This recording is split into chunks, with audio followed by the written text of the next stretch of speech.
Hi, I'm Ruth Weisberg for Philly Creative Guide, coming to you on location. Now this is a first. I'm in a converted garage in Ballackinwood. It's actually the art studio for this month's creative personality, Jonathan Mandell. Jonathan is one of the nation's leading mosaic artists. His work can be found in both homes and baseball stadiums, including Philadelphia's very own Citizens Bank Park, in places of worship, in places of business, and in museums across the country.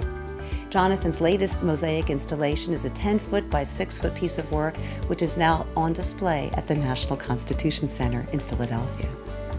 What a really cool space here. So this is where you do your magic.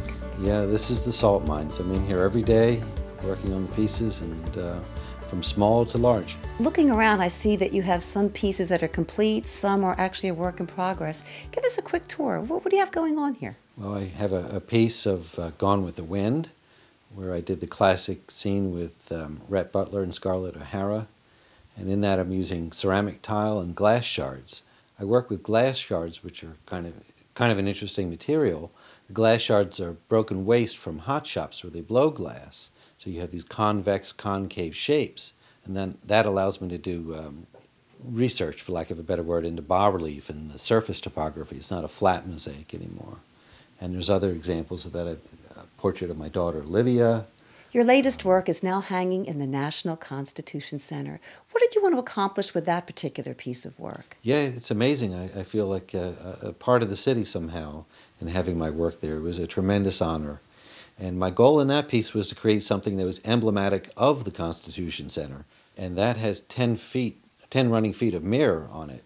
It's a reflection where you have the three houses of government, White House, Capitol Building, and Supreme Court, and I have it set at kid height. So the kids see themselves reflected in the government. And specifically with that, you go and you see, I was there the other night showing friends, and there's fingerprints and smudge marks and saliva and all that, and you know the kids are on it, and it's nice. So that's a good sign.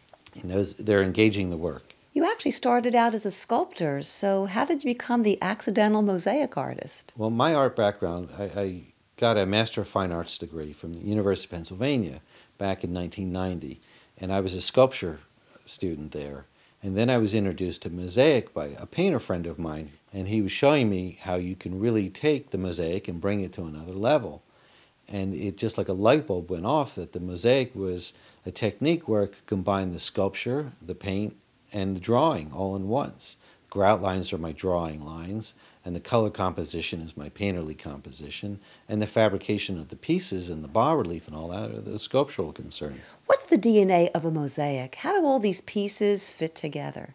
Well, I'm a pack rat. I collect materials. I collect tiles and glass shards, I was saying, and different semi-precious stones and minerals and metals and shells, and then whitewash the panel.